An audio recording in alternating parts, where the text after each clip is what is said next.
As you guys know, Bristol Motor Speedway has hosted many historic events over the years. And we will be adding to that resume in our 60th anniversary year in 2021. Bristol Motor Speedway will transform into a state-of-the-art dirt racing facility for the Food City NASCAR Cup Series race on March the 28th, 2021. The event will mark the first time in the modern era that NASCAR Cup Series has competed on dirt. The last time the Cup Series competed on dirt was in Raleigh, North Carolina in 1970, and that race was won by Richard Petty. It will be the third time, however, that Bristol Motor Speedway has crossed over to a dirt facility, as the track converted to host World of Outlaw races in 2000 and 2001. The team here at Bristol Motor Speedway has proven in the past that we know how to transform Bristol Motor Speedway into one of the most pristine facilities anywhere around. So we can't wait to see how the stars of the NASCAR Cup Series take to the dirt in the world's fastest dirt half mile. Well, thanks a lot there, Jerry Caldwell. Of course, over the years, Bristol Motor Speedway has been known for monumental events, and their legend and their record is still intact with this big announcement today that they will be racing on the dirt this coming spring at Bristol Motor Speedway. Let's get some initial reaction here from a guy that'll be a participant in that first dirt race in over 50 years. Austin Dillon, driver of RCR's iconic number 3 Chevrolet. Austin, good to talk to you. Your initial reactions now that this has become reality. Well, I'm super pumped. Growing up on dirt tracks across that area, I dirt raced at Bulls Gap right up the street from Bristol, and it kind of mimics Bristol's banking. And when I heard we were going on dirt, I was pumped, obviously, being the guy to win the truck race at Eldora when we came back, and now having an opportunity to race on dirt at Bristol. I remember my crew chief, Shane McDowell, Dale McDowell, the two guys that taught me about dirt racing, showing me old VHS tapes of when the World of Outlaws were at Bristol, and just thinking how cool it would be to get to run that track on dirt. And now I'm going to get the opportunity, and it's going to be awesome. I don't know that a lot of people realize how extensive your dirt background is. Here at PRN, we're just across the street from the dirt track at Charlotte Motor Speedway. You've had success there too. Yeah, I've run a lot of dirt cars, a lot of different tracks all around, and SMI, obviously has the Charlotte track right there, and it's been good to me. But it'll be my first time running Bristol on dirt, and I'm pumped to be able to do that. All right, how do you prep? How do you get ready for something like this? Because obviously there aren't any other dirt races with Cup cars involved. Well, it'll be interesting. I think we'll definitely have to figure out what NASCAR is going to allow us to do, figure out the rules package, and kind of go from there. Hopefully, we get to go test somewhere. And I was texting Jerry this morning and told him if I can help him any way possible, because I know the track prep is going to be a big part of it. And then having the car, we got to make these cars race good. So I think we'll be able to do that. Everybody will be on all hands on deck when it comes to putting on a good show for the fans. And I think the fans are going to show up in groves for this one. All the dirt racing fans are going to be pumped. All right. Any thoughts on how this might eventually turn out? So I hope it's something that becomes a staple. You know what I mean? I think it's going to be an exciting event. I know Eldora has turned into one of the Truck Series gyms of the year. So I'm hoping that it just puts on a great show and everybody enjoys it and we grow it.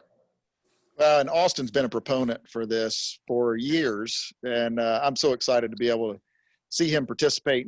And it's got to be one of the guys that you're watching as this thing takes shape because of his past dirt experience. Well, we'll see if maybe Austin gets a sneak peek at the place. I'm not sure that's going to happen, though. Obviously, this is not the only thing, Jerry, that's going to be happening at Bristol Motor Speedway in 2021. You want to fill us in on what else is going on? Well, absolutely, Doug. Bristol Motor Speedway will once again host 2 NASCAR Cup Series races in 2021. In addition to the Food City race on dirt, the track will also host the Bass Pro Shops NRA night race as a cutoff in round of 16 of the NASCAR playoffs. We're blessed here at Bristol Motor Speedway to have really captivating events in the last 60 years, and hosting the tradition-rich Food City race on dirt and then the iconic Bass Pro Shops NRA night race certainly will immediately jump on the list of of those most compelling races that we've hosted here. So I wouldn't be a good promoter if I didn't also say race fans can get their tickets now. Reach out to the ticket office, bristolmotorspeedway.com, or give us a call at 423-BRISTOL. We look forward to seeing them in 2021.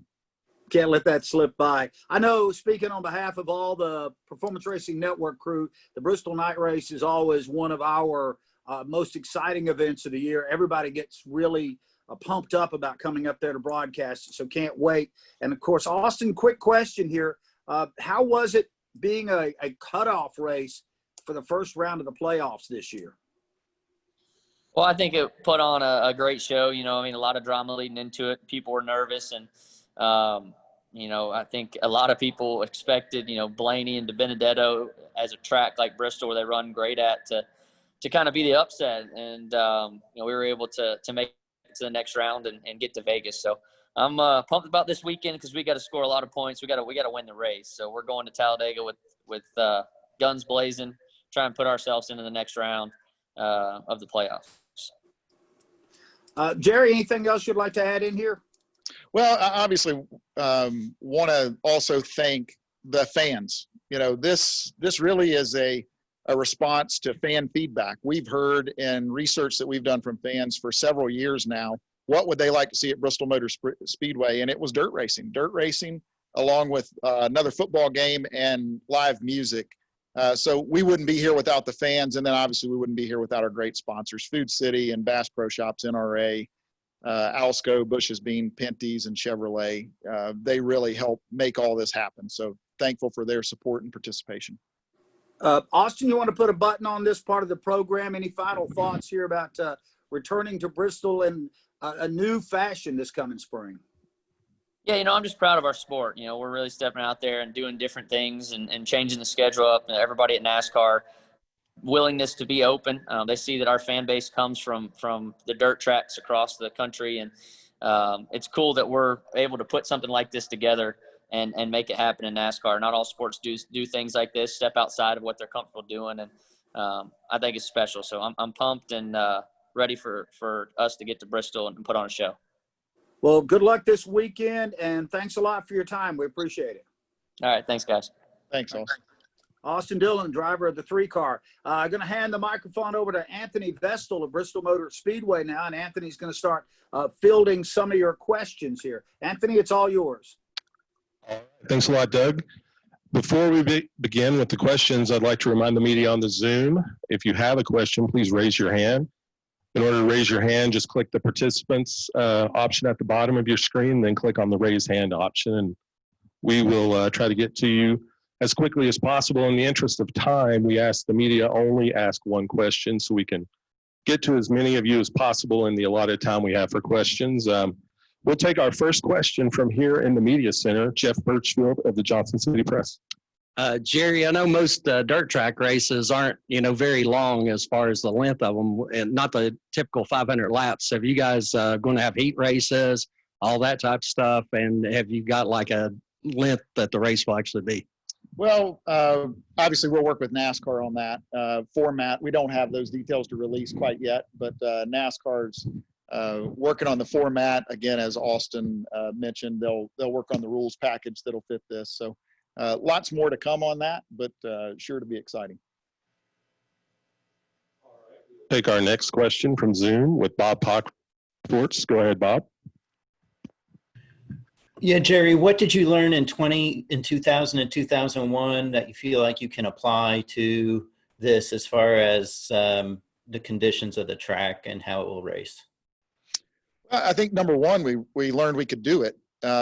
That's given us confidence, and NASCAR as a sanctioning body confidence with us pulling it off again. And then that sport has developed and grown, so I know we'll be able to do it better than we did in 2000 and 2001.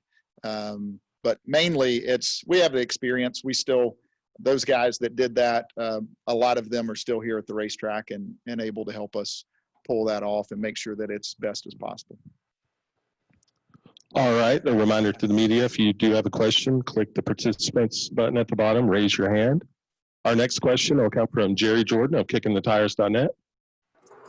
Hey, Jerry, real quick, how much dirt does it take to convert Bristol into a dirt track, and what kind of banking and things like that are you looking at for this event? It sounds really exciting. Yeah, simple answer is a lot. We'll work with dirt experts along with our team, Steve Swift and the SMI development team and team here at Bristol on exact how many loads come in, and we can get those numbers for you from what it was in 2000. But we'll also work with NASCAR and those with the dirt background on what this track needs to look like as we develop it. Banking and those things we'll announce at a later date on exactly what the layout's going to be there. We'll take our next question from Jacob Seelman of Speed Sport. Go ahead, Jacob. Thanks, Anthony. Jerry, when you look at this, obviously a lot of different factors go into making a decision like this. Was it a tough decision at any point in terms of switching from what you guys have done for so many years with the spring race to the dirt? And can we expect any other races aside from the Cup Series potentially while Bristol is dirt? I think this takes, to Austin's point, I've got to give credit to NASCAR for being willing to step out and try things for our sport and in a lot of ways return to our roots. This is really just returning to the roots of racing, the short track focus, dirt racing.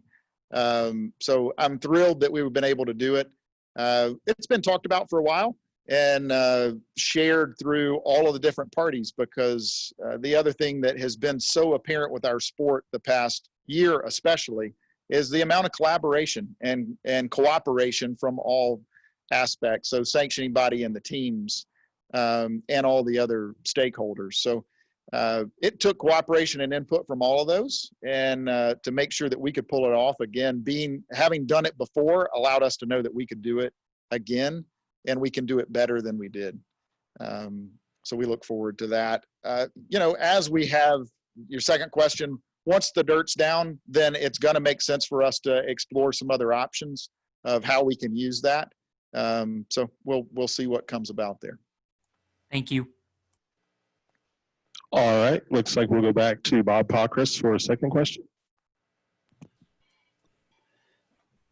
Yeah, Jerry, I mean, I know that, this, a lot of people want this. I'm just curious. I mean, do you feel this is at all risk? And is there any thoughts of redoing the concrete after piling a bunch of dirt on it? Yeah, I think, again, what I'm proud of our sport for is being willing to step out. Anytime you step out, there's going to be a bit of risk with anything. But I think with this, the roots of our sport are dirt racing. We have hosted dirt races here before. It's kind of a natural progression into a modern NASCAR of trying things. And I'm proud of our sport and look forward to seeing how that shapes up. Fan response. This comes from feedback from fans. They've asked for this for years. So we're excited to see them experiencing the new norm within NASCAR, is trying new things and advancing our sport. In a lot of ways, that's going back to our roots, which is really fun to see. Our concrete should be fine. That's a world-class track out there, and we have done that before, put dirt on it, and I think we'll be fine as we move forward. As a reminder to the media, if you do want to ask a question, click raise your hand. We'll get to you as soon as possible. If there's any other questions from here in the media center, our next question will go to Greg Engel of Cup Scene.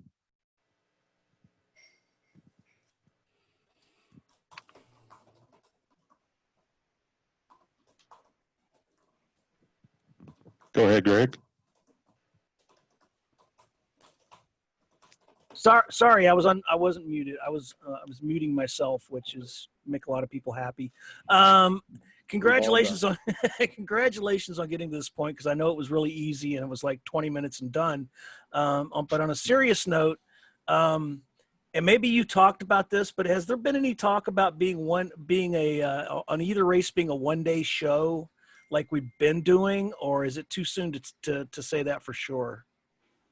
I think right now we're focused on the Cup schedule, and I know NASCAR is working working diligently on support series and what the structure of those weekends are going to look like. I know this will be different though. You know, dirt racing has a different structure and typically a different layout with the way they qualify for those events. So, you know, all that to be worked out and be shared at a later date. Well, thank you and congratulations again, and we look forward to it. Thank you very much. Appreciate it. It's exciting. All right, if there's no further questions, I'll wrap up our Q&A portion. I'd like to thank the media for joining us today on the Zoom, as well as those here in the Media Center. If you should receive an email here soon with the news release, photos, graphics, and a quick video. Please contact us if you have any additional needs. Thank you. Thank you, guys. Thanks, guys. Thanks, Thank Anthony. you.